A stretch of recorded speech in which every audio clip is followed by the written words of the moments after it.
Escala en París, Braulio Moro. Bienvenidos a Escala en París, una emisión de Radio Francia Internacional y France 24 en español. Hoy hace escala en nuestros estudios Juan Manuel Gómez Robledo, embajador de México en Francia. Señor embajador, bienvenido de nueva cuenta a esta escala en París. Muchas gracias, Braulio. Qué gusto estar con usted y con su auditorio. Un placer tenerlo con nosotros. Se cumplen 4 meses de que el presidente de México, Andrés Manuel López Obrador, tomó las riendas de su gobierno. En estos 4 meses se han sucedido una serie de situaciones bastante críticas en América Latina. Hay bastantes tensiones políticas, también con respecto a Estados Unidos. ¿Qué define hoy la política exterior del gobierno del presidente López Obrador? La política exterior en un país como México, en donde el quehacer internacional del país es definido por el presidente de la República, es la variable externa del Proyecto Nacional de Desarrollo. El Proyecto Nacional, encabezado por el presidente López Obrador, es un proyecto que atiende a dos grandes necesidades o dos grandes proyectos: la reducción de las desigualdades y la lucha contra la corrupción.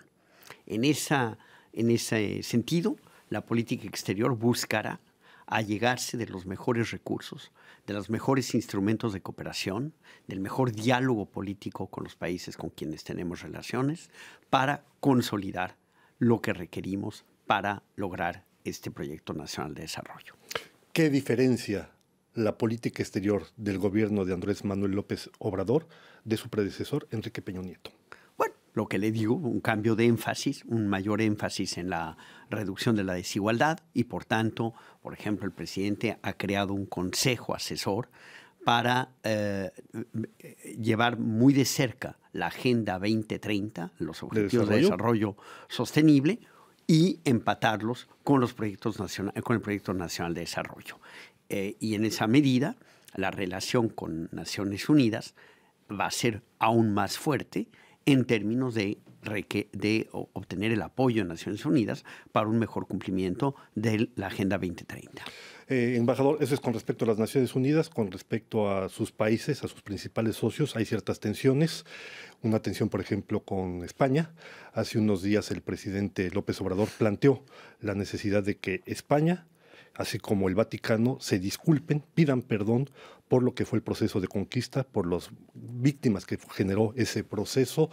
Ha habido una respuesta seca de la parte de las autoridades españolas.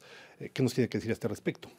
Yo le diría que al cumplirse 500 años de la llegada de los españoles al actual territorio mexicano, es importante llevar a cabo procesos de análisis histórico sobre nuestro pasado. Esta no es la primera vez que se plantea algo de esta índole.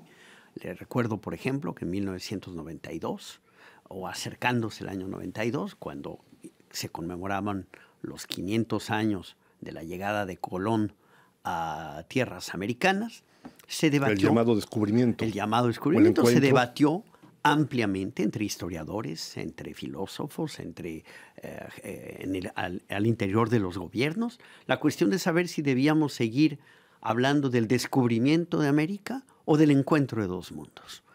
Este tipo de reflexiones son parte de la recuperación de la memoria histórica y de encontrar las mejores coincidencias sobre el pasado para proyectarnos mejor hacia el futuro. Por tanto, el año 21 es un año muy importante porque en efecto son los 500 años de la caída de Tenochtitlán. Son también los 700 años de la fundación de la ciudad de Tenochtitlán y son, de manera más reciente, los 200 años de la consumación de la independencia.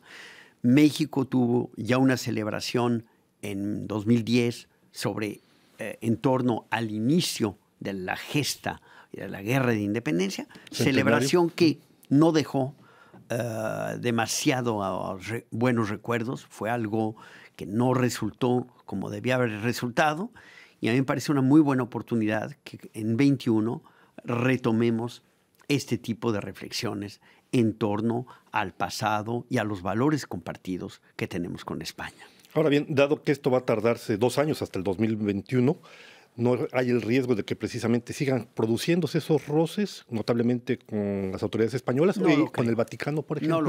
No lo creo. El gobierno de la República ha sido muy claro. El canciller Ebrard ha explicado el sentido de esta conmemoración, la búsqueda en efecto de abrir espacios de reflexión sobre la manera en que estos hechos, que forman parte de nuestro pasado común, se proyectan hacia el futuro.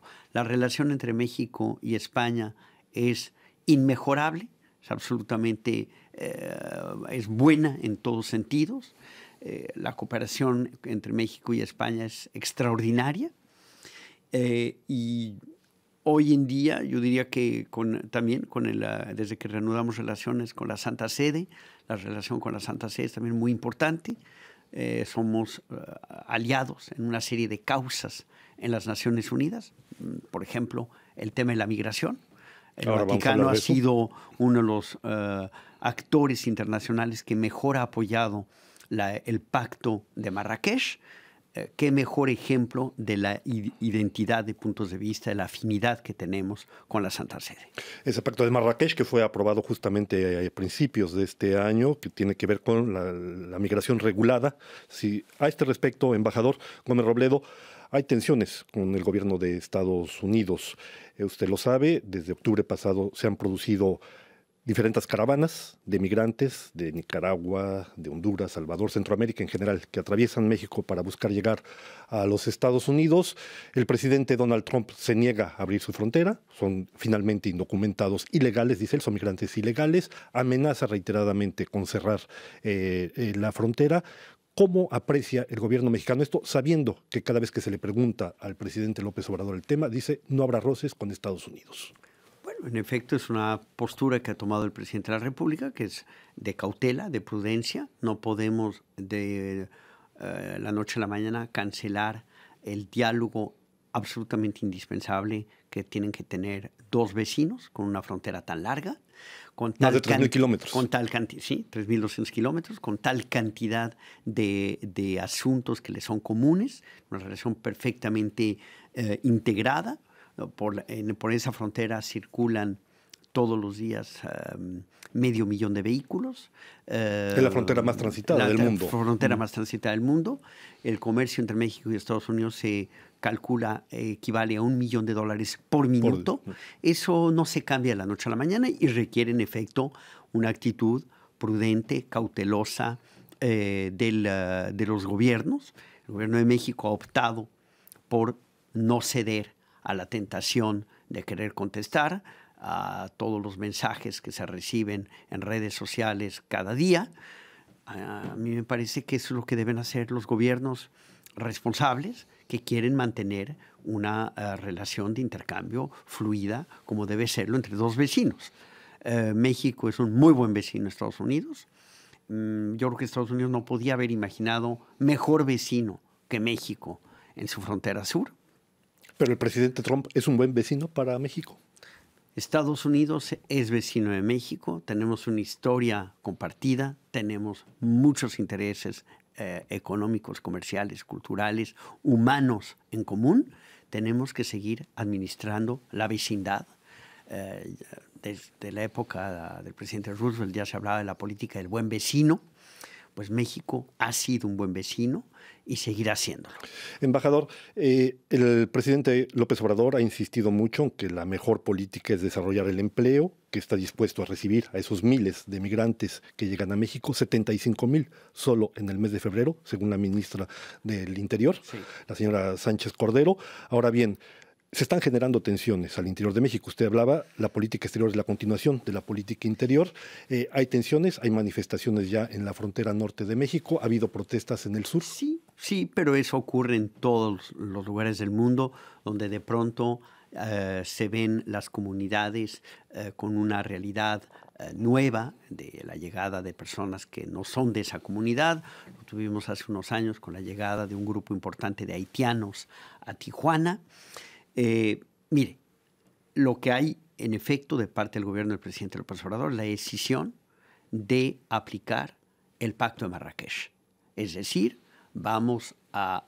migración segura y regulada. Es decir, vamos a ser absolutamente soberanos en decidir, como cualquier país, quién ingresa y quién no ingresa a su territorio, pero una vez que ingresan, y deben ingresar de manera legal, documentada, tendrán derecho a un trato digno y humano. Es decir, el gobierno de México les está otorgando la posibilidad a quienes lo deseen de quedarse en México, al amparo de una visa humanitaria que les permite trabajar en algunos puntos definidos del territorio nacional, atendiendo también al hecho de que hay necesidad de trabajadores en ciertas zonas del país. La economía mexicana ha generado en algunas partes del sur, sureste, ciertos vacíos que pueden ser perfectamente colmados por personas que vengan de Centroamérica. Embajador, perdone, porque como el tiempo va muy rápido, hay un punto que es notable de la política del presidente López Obrador, su aproximación, su enfoque con respecto a la situación en Venezuela. Las autoridades venezolanas, la llamada Asamblea Constituyente, ha decidido destituir ayer al llamado presidente autoproclamado Juan Guaidó. ¿Cuál es la posición del gobierno de México al respecto? La posición del gobierno de México ha sido la de mantenerse atento a la evolución de la situación, sin dejar de manifestar cuando ello ha sido necesario nuestra preocupación por la situación de los derechos humanos en Venezuela, por la crisis humanitaria que se ha venido incrementando, por un llamado a que la ayuda humanitaria llegue. Es en parte debido a los llamados de México que el Comité Internacional de la Cruz Roja ha sido o será quien distribuye esa ayuda humanitaria. México lo ha solicitado por el gran respeto de que goza la Cruz Roja Internacional y al mismo tiempo una postura de de mantener los canales de diálogo con todas las partes, porque México quiere poder ser útil para, en efecto, poder contribuir a una solución que será necesariamente una solución política. Y de ahí la constitución del mecanismo de Montevideo. Nos quedan 30 segundos, embajador Gómez Robledo. ¿Cuándo habrá un viaje del presidente Macron o del presidente López Obrador, uno a Francia o el otro a México? Ambos presidentes han sido invitados. Francia ha invitado al presidente mexicano, México ha invitado al presidente francés. Esperamos que se concreten estas visitas que son muy importantes para impulsar una serie de proyectos. Pues estamos llegando ya al final de esta escala en París. No me queda sino agradecer a Juan Manuel Gómez Robledo, embajador de México en Francia, su presencia. Gracias. Gracias a ustedes. Y a ustedes les damos una nueva cita aquí la próxima semana en otra escala en París.